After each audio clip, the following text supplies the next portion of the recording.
네, 전국 곳곳에서 희생자들을 추모하는 행사가 열렸습니다. 경기 안산에서 열린 기억식엔 유가족과 시민 3천여 명이 참석했습니다. 윤석열 대통령은 추모식뿐 아니라 정부가 지정한 국가안전의 날 행사에도 참석하지 않았습니다. 윤정주 기자입니다.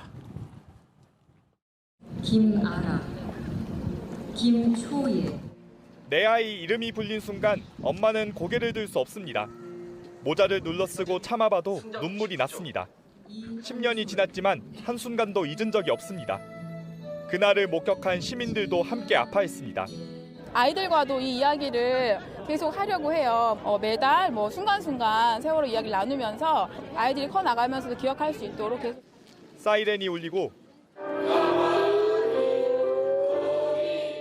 유가족과 시민들은 희생자들의 평온을 빌었습니다. 함께 추모 노래를 부르는 이곳엔 이태원 참사 유족들도 함께했습니다. 서로 안아주고 위로했습니다. 줄지어 선 묘비엔 노란 리본이 붙었습니다. 순직 교사와 소방공무원들이 묻힌 묘소입니다.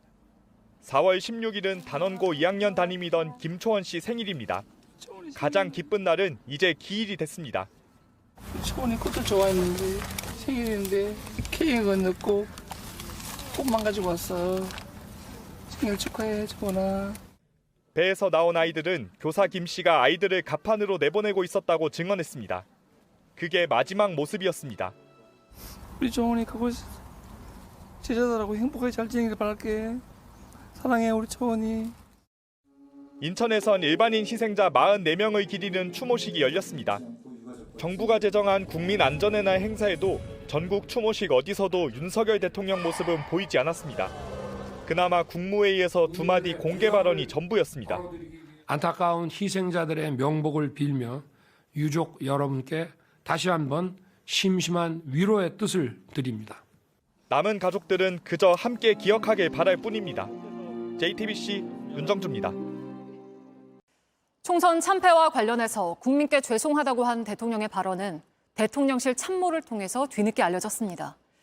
이달 초 의료 개혁과 관련한 대국민 담화 때에 이어서 대통령은 원론적이거나 강경한 입장만 밝히고 참모들이 그 뒤에 보충 해설에 나서는 상황이 되풀이된 겁니다.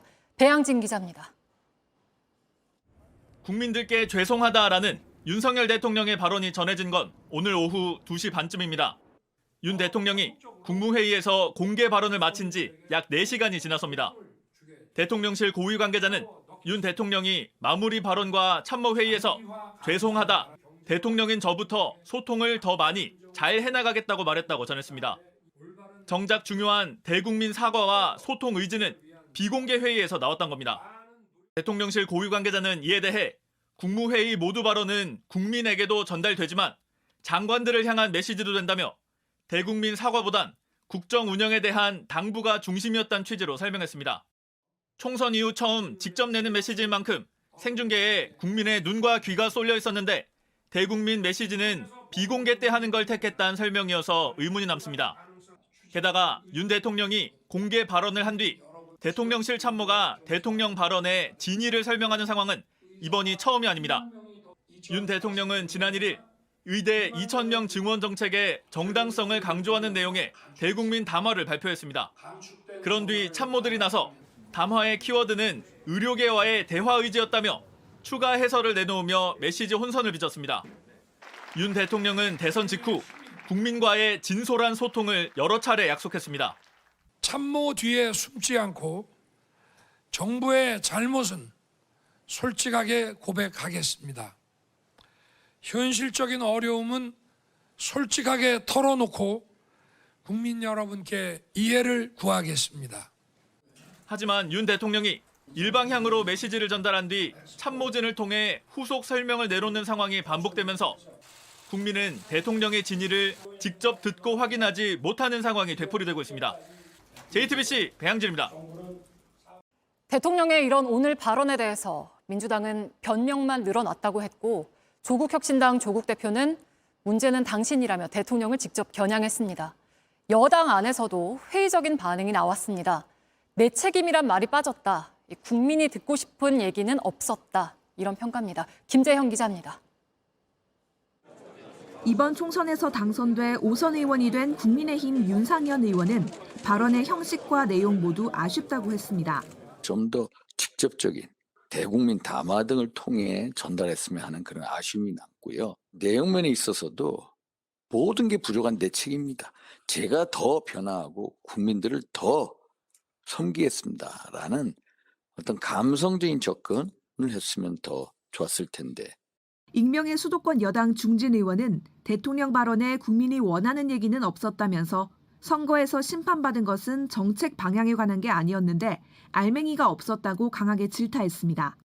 거대 야당과의 협치 의지가 부족한 부분도 지적받았습니다. 국민들의 민생에 관련된 그런 부분들에 대해서 협조를 구하는 그런 협치의 발언이 나오셨으면 하는 그런 바람입니다. 야당에선 윤석열 대통령이 총선 패배로 드러난 민심을 전혀 인식하지 못했다고 비판했습니다. 불통의 국정 운영에 대한 반성 대신 방향은 옳았는데 실적이 좋지 않았다는 변명만 늘어놓았습니다. 조국혁신당은 몰라봬서 죄송하다고 국민이 외려 사과해야 하나 보다라며 비꼬았고 조국 대표도 문제는 당신이다. 아직도 모르냐며 윤석열 대통령을 직접 겨냥했습니다. 새로운 미래도 변명과 핑계뿐인 불통의 시간 13분이었다며 대통령이야말로 민심 체감 부족 아니냐고 반문했습니다. JTBC 김재현입니다.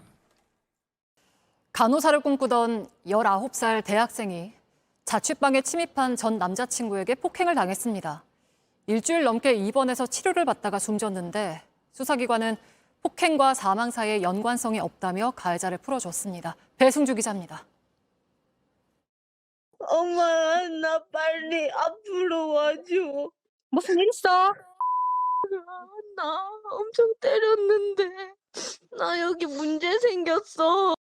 지난 1일 만신창이가 된 19살 이효정 씨가 어머니에게 전화를 했습니다.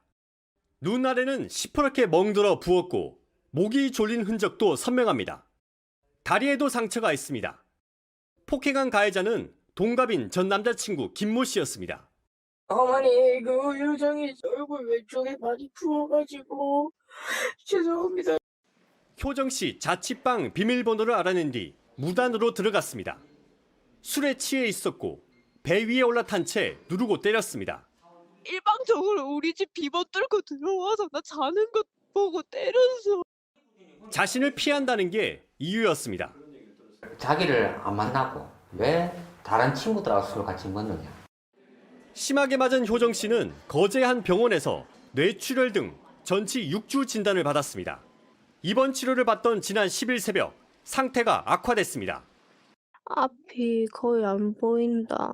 사물 구별도 못하고 사람도 잘 안 보이고. 부산과 창원 지역 대학병원으로 옮기려고 시도했습니다. 걱정하지 말라고 엄마가 큰 병원에 데리고 가서 안 아프게 해준다고. 모두 못 받겠다는 사이 4시간이 흘렀고 효정 씨는 숨졌습니다. 사망 뒤 가해자 김 씨는 긴급 체포됐습니다. 그런데 몇 시간 뒤 풀려났습니다. 1차 부검 결과 폭행과 사망 사이 직접 연관성이 없고 사안이 긴급하지 않다며 검찰에서 체포를 불승인한 겁니다. 유족은 장례 절차를 중단했습니다.